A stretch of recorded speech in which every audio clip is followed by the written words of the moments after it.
皆さん、こんにちは。ဒီနေ့ကတော့နောက်16ဇူလိုင်ပေါ့နော်။question တွေကမွန်တိုင်း14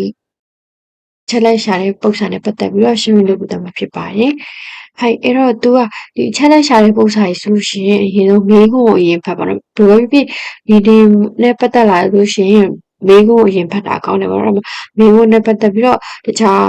ပေးထားတဲ့ပုံစံတွေဖတ်မယ်ဆိုလို့ရှိရင်မေးခွန်းတွေကဘာမေးထားလဲဆိုတာတန်းသိနိုင်တယ်ပေါ့နော်။တကယ်လို့စာပိုက်ကိုဖတ်ပြီးတော့မေးခွန်းကိုတောင်းဖတ်မယ်ဆိုလို့ရှိရင်အဲ့ဒီစာပိုက်ရဲ့အကြောင်းအရာတွေမေ့သွားပြီးတော့အဲ့လိုမေးခွန်းဖတ်ပြီးတော့မှပြန်ဖတ်တဲ့အဲ့လိုအခြေအနေမျိုးရှိခဲ့လို့ရှိရင်အချိန်ကြာတယ်ပေါ့နော်အချိန်မြန်မြန်နဲ့ပြီးချင်တယ်ဆိုလို့ရှိရင်တော့မမှန်ကန်ကန်လေးပေါ့နော်လို့ဆိုရင်မိကိုရင်ဖတ်ပြီးတော့မှစာဖတ်ကိုတော့ဖတ်တာကအကောင်းဆုံးပါအဲ့တော့ပထမဆုံးတစ်ခုကကျတော့ဒီချက်လက်ရှာတဲ့ပုံစံပေါ့နော်အဲ့တော့ချက်လက်ရှာတဲ့ပုံစံမှာဆိုရင်တမီးကိုရင်တော့ဖတ်ရမယ်ဆိုတော့ဒီမှာဆိုရင်ジョエさんは東京の大学の3年生である。ジョエさんが東京ရဲ့大学မှာတတိယနှစ်ကျောင်းသားပေါ့နော်။နောက်ဆက်ကို2017年4月から寮に入りたいと思い。နောက်ဆက်ကိုလပိုင်းနေစပြီးတော့寮အဆောင်မှာနေခြင်းနဲ့ပေါ့နော်။自分の希望をメモにまとめたが、ကိုယ့်ရဲ့ဒီမျှော်လင့်ချက်ပေါ့နော်ကိုနေချင်တဲ့ပုံစံကိုမေမိုလုပ်တယ်လို့ရှိရင်ဂျိုရဲဆန်တော့ခီဘိုနီအောက်တယ်ဟောသူရကဒီဂျိုရဲဆန်နဲ့ပတ်သက်တဲ့ခီဘိုနဲ့ပတ်သက်တဲ့ကိုက်ညီတဲ့အဆောင်ကပေးဟာလဲပေါ့နော်အဲ့တော့ဒီမှာဆိုရှင်လျော်ဟီဝဆမ်မဲအေဤကာနောတကိုရကဤအဲ့တော့ဒီအဆောင်ကရန်3000ထက်အောက်ရန်3000အောက်ကောင်းတယ်ပေါ့ရန်3000အောက်ကအဆင်ပြေတယ်လျော်ဟီနိဒါなんだっけလျော်ဟီနိခိုးနေဟီကここまでっているのがいいခိုးနေစဟီပါနော်ခိုးနေစဟီကကျတော့ဒီမှာလျှက်စစ်မီးရေ gas ဖို့ရေဖို့မြည်ဖို့အဲ့ဒါတွေပါတခါတည်းပါတယ်ပါတဲ့နေရာကောင်းတယ်ပေါ့နော်နောက်တစ်ခါကျဒီတိုရီရောတဲ့တယောက်တည်းဆောင်ဖြစ်ပြီးတော့နောက်တစ်ခါကျတယောက်တည်းနေတဲ့အခန်းဖြစ်ပြီးတော့သူရဲ့သူ့ဖူဒိုနော်အာဒိုဟေးယာကအဲ့တော့ဒီ toilet တဲ့ဒီဖူဒိုပါတဲ့ဥစားပေါ့နော်နောက်တစ်ခါကျရှီကဆစ်မီကာမာတဲ့ဟီကိုစတိုင်ဒီလပိုင်း3ရက်နေ့ထိဟီကိုရှိလို့ရှင်နဲ့ပြောင်းရွှေ့ချင်ပါတယ်ဆိုတဲ့အတိတ်ပဲပေါ့နော်အဲ့တော့အချီပန်ကိုဖတ်ပြီးသွားပြီဆိုလို့ရှိရင်ဒီဘက်ကသူပေးထားတဲ့ချက်လက်တွေကိုဖတ်မယ်ပေါ့နော်အဲ့တော့ဒီမှာဆိုရှင်ဘူရှူရှာတိုက်ရှော့ရှာအဲ့တော့ဒီခေါ်မဲ့လူတွေပေါ့နော်အဲ့တော့နီဆန်ဂျိုနာနာနဲ့ရှီကာစနီတိုကျိုတို့ウヨビ、その周辺の大学の学部を在籍する留学生。အဲ့တော့ဒီမှာဆိုရှင်ဒီနောက်ဆက်ကိုလပိုင်းမှာတိုကျိုနဲ့ဥရောပဆိုတာကနှစ်ဆိုတဲ့တိုကျိုနဲ့အဲ့ဒီနီးတစ်ဝိုင်းမှာ大学တွေမှာကျောင်းတက်မဲ့ကျောင်းသားတွေကိုရည်ရွယ်တယ်ပေါ့နော်အဲ့တော့ဒီမှာဆိုရင်ဒီမှာပူယူစတဲလူခေကပူခေါ်နေတဲ့ဟေးကအခန်းကြီးကကျတော့ဒီမှာကကျတော့နေဟုံးမဲကအဆောင်နေမဲ့ပြီးရှင်ဟေးယာတို့ရှူရီဟေးကအမျိုးအစားပေါ့နော်ဘယ်နှယောက်နေလို့ရဆိုတဲ့အထိပ်ပဲအဲ့တော့အီကာကက်ဆစ်ဒီယိုဟီတလာရဲ့အဆောင်ကစစ်ဆိုဖီယာ facility ကိုပြောတာဒီမှာဆိုရင်ဆာကူရာလီယောကကျတော့ဟီတိုရီယောကိုတောင်ရနှစ်တောင်ရေဟာချိကိုင်းတတ်တဲ့ရှစ်လွာပေါ့နော်ရှစ်လွာဆောင်နေပြီရှင်ကာကူဟေယာနီဖူလူခွေတဲ့အားအဲ့တော့ဒီမှာဆိုရင်တခန်းချင်းတွေတိုင်းမှာဒီဟာလေထွေတဲ့နဲ့ဒီချိုးကန်းပါတယ်ပေါ့နော်နောက်တစ်ခါကျဖူဂျီလျောကကျဟီတိုရီယော2800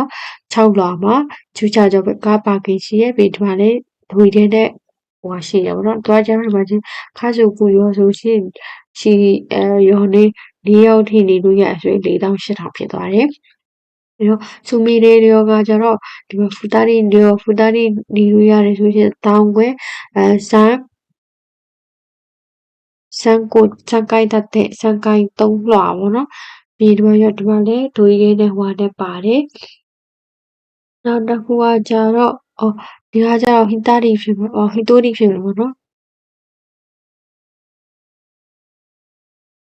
ုရီ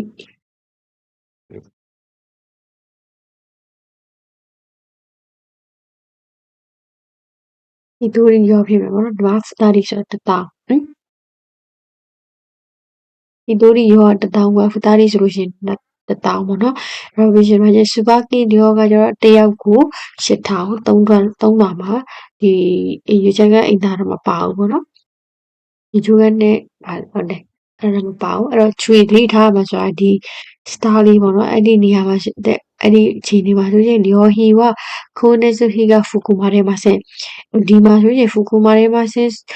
ဒီလျော်ဟီဒီအဆောင်ကထဲမှာဒီရေဘိုးမီဘိုး gas ဘိုးတွေမပါဘူးဆိုတဲ့အဓိပ္ပာယ်ပေါ့နော်ဒါတော့ကျဆိုတဲ့တာရီယောနိုဟေယာနိုလျော်ဟီဝအဲ့ဒီတယောက်ခန်းနေပေါ့တယောက်ခန်းနေမှာဆိုရင်ဟီတိုရီအတာရီကင်ကာကူဒီအဲ့တယောက်ခန်းနေမှာဆိုရင်ဒါတယောက်ကို1000ဆိုတဲ့အဓိပ္ပာယ်ပေါ့ဒီမှာဆိုရင်တယောက်တည်းက1000ဝယ်ဒီမှာဆိုရင်2ယောက်ဆိုတော့1000တယောက်ကို1000ဆိုတော့2000ဖြစ်သွားပြီပေါ့နော်အဲ့လိုပုံစံမျိုးရေးထားတာအဲ့တော့နောက်တစ်ခုကကြတော့new kyoka no kika ဒီဝင်နိုင်တဲ့အဲ့ဒီအချိန်ကန့်သက်ပေါ့နော်အဲ့တော့ဒီမှာဆိုရင်ကာကိုပူနိုဟျောချုံကျိုကျူကျော်နန်ကဲမာနေဒီကျောင်းအဲ့ဒီကျောင်းတက်မဲ့ပြင်ဆင်တဲ့ဥစ္စာရဲ့ရာစုမိအထီပေါ့နော်နောက်တစ်ခုကဆိုင်ချောနျူချောကီကန်ဝအဲ့ဒီချိန်ကချီတန်းစဲနာရယောနဲ့အကြာဆုံးနေလို့ရမယ့်ကန်တကအာ first year ဆိုရှင်4နှစ် second year ဆိုရင်3နှစ် third year ဆိုလို့ရှိရင်2နှစ် fourth year ဆိုရှင်1နှစ်ထိနေလို့ရတယ်ဆိုတဲ့အဓိပ္ပာယ်ပေါ့နော်နောက်တစ်ခုက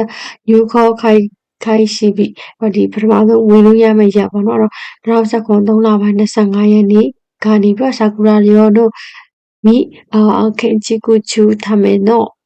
ဒီရှိခါစတတကြတော့3လပိုင်း25ရက်နေ့ပေါ့နော်အဲ့ဒါမှသူကဒီ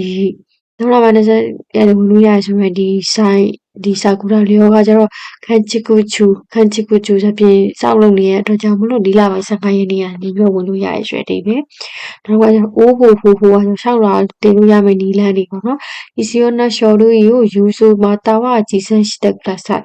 ဒီလိုအပ်တဲ့ပစ္စည်းတွေပေါ့နော် sorry စာရန်တွေကိုယူဆိုဆိုတာကပို့ပြီးပေါ့နော်ပို့တာမှမဟုတ်လို့ရှိရင်ကြီးစက်ဆိုလို့ယူလာခဲ့ပြီးပါဆိုတဲ့အဓိပ္ပာယ် guys ဇာယီဂျူရှာဝအဲ့တော့ဒီနိုင်ငံခြားမှာနေတဲ့လူတွေကအီးမေးလ်နဲ့ထေရှိစုမို့ကအဲ့တော့ဒီ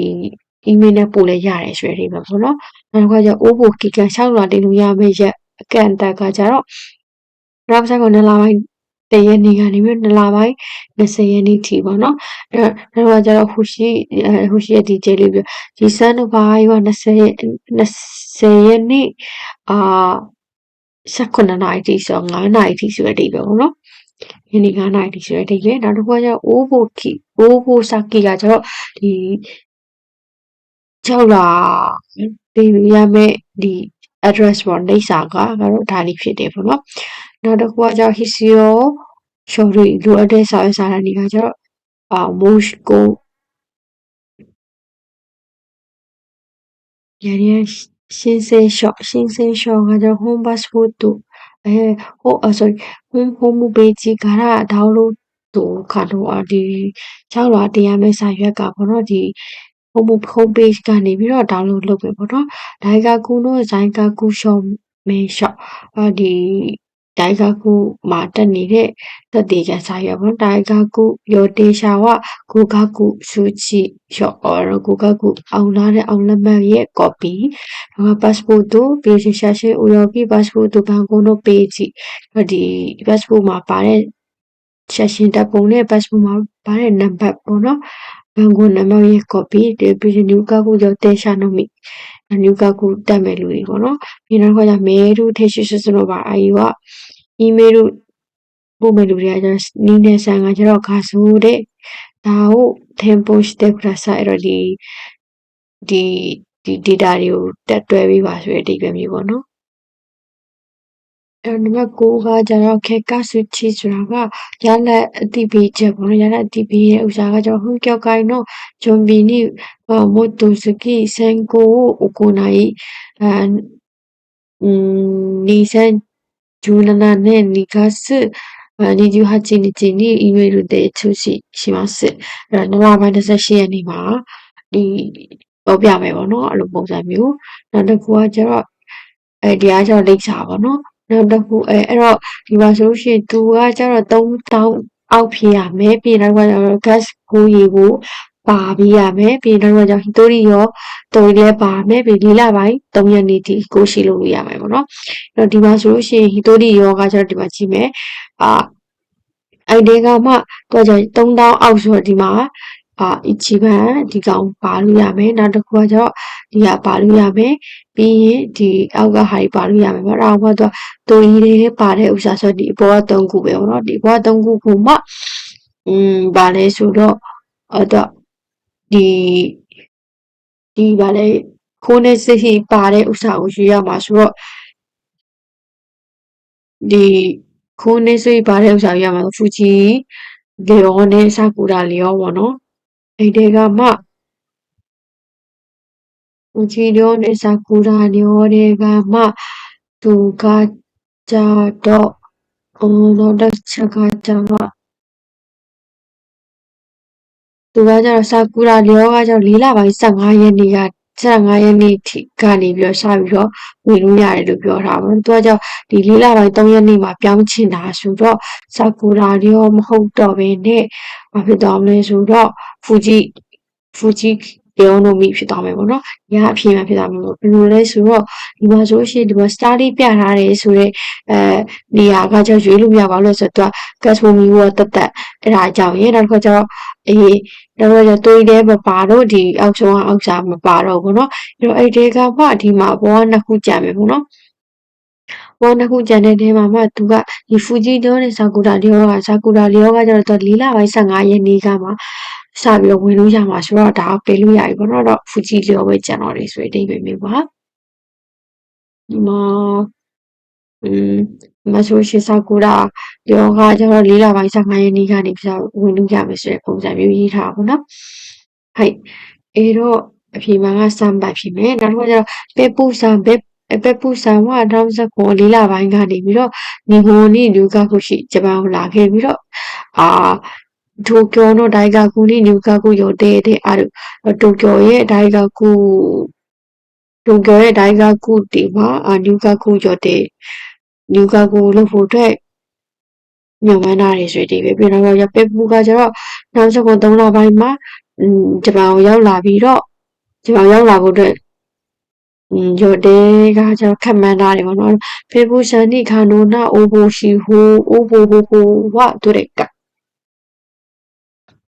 အဲ့တော့ဖေဘူဆန်ရဲ့ဖြစ်သူရဲ့ဒီနီလန်ပေါ့နော်အိုဘိုလုပ်ရမယ့်နီလန်ကကျတော့ဘယ်ဟာလေးဖြစ်ကလေးဆိုတဲ့အဓိပ္ပာယ်မျိုးပေါ့နော်အဲ့တော့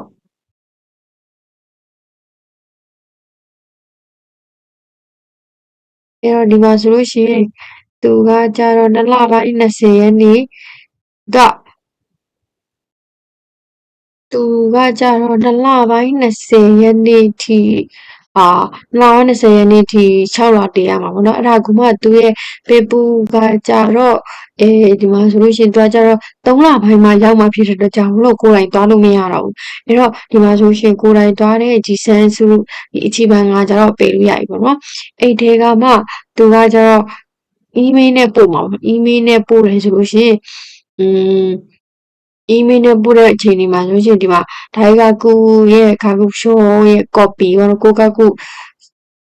合格数値ရဲ့ copy ရဲ့နောက်တစ်ခုကကျတော့ passport ရဲ့passport ရဲ့写真ရဲ့ copy ပေါ့နော် banco ရဲ့ copy ဆိုတော့ဒီမှာပြန်ကြည့်မယ်ဆိုလို့ရှင်ဒီ passport ဒီမှာ passport ဒီကကျတော့ passport မပါလို့ပေါ့နော် passport မပါတော့ပေးလို့ရတယ်ဒီမှာဆိုရှင် passport နဲ့ copy နောက်တော့ကျတော့ခါခု data သူရဲ့ passport ရဲ့ copy ဆိုတော့အဲ့ဒီမှာ fax နဲ့ပို့မှာလား email နဲ့ပို့မှာလားဆိုတော့သူကကျတော့ email လို့ပါဝါဆိုတဲ့အတွက်ကြောင့်မလို့ email ဘာလို့ပြောရတဲ့အတွက်ကြောင့်သူကဒီ fax ဆိုတာကဒီကိုကခုခေတ်ကစုချီကိုပို့မှာပေါ့နော် first နေရခေတ်ကစုချီတိပိချက်ကိုပို့မှာကိုက6လတည်းပဲဆိုရှင်မေးနဲ့ပို့ရမယ်ပေါ့နော်အဲ့ဒါကြောင့်မလို့ရုံးဘန်ကအပြေမှဖြစ်သွားတယ်နော်ဒီလိုလေးရှင်းပြတာနည်းနည်းနားလည်လာတော့မသိဘူးမဲ့ပြန်ကြည့်မယ်ဆိုလို့ရှိရင်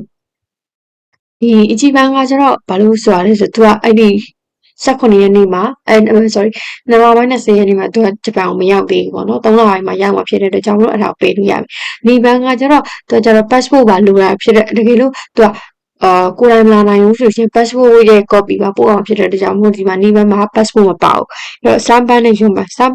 တ်မှာဆိုလို့ရှိရင် first နဲ့ပို့တယ်ဆိုတာကပုံမှာ first လို့ပါတယ်ဆိုတာကသူကခေတ်ကစုချီကိုပို့ပြန်ပြီးတော့အကြောင်းပြန်ခြင်းတဲ့ခါမျိုးမှာဆိုရင် first ကိုနဲ့သုံးနေဆိုတဲ့အဓိပ္ပာယ်ပေါ့နော်ဒီ passport အဲ့ဒါကြောင့်မလို့ first ကိုမသုံးတော့အဲ့တော့ဒီမှာဆိုသူက email နဲ့ပါအားကြီးလို့ပြောတာတဲ့ကြောင့် email နဲ့ပဲပို့ရတော့မယ်ဆိုတဲ့အဓိပ္ပာယ်မျိုးပေါ့နော်အဲ့တော့ email နဲ့ပို့ရဆိုလို့ရုံးပတ်မရှိအဲ့တော့ဖြစ်ရရုံးပတ်ဖြစ်သွားတယ်ပေါ့နော်ဟုတ်တော့နားလည်မယ်လို့ထင်ပါတယ်။နားမလည်ဘူးရှုပ်သွားတယ်ဆိုလို့ရှိရင်လည်းပြန်ပြောခဲ့ပြီးဖို့နောက်လို့ထင်ပါတယ်ဒီ slide ပေါ့နော်ဒီ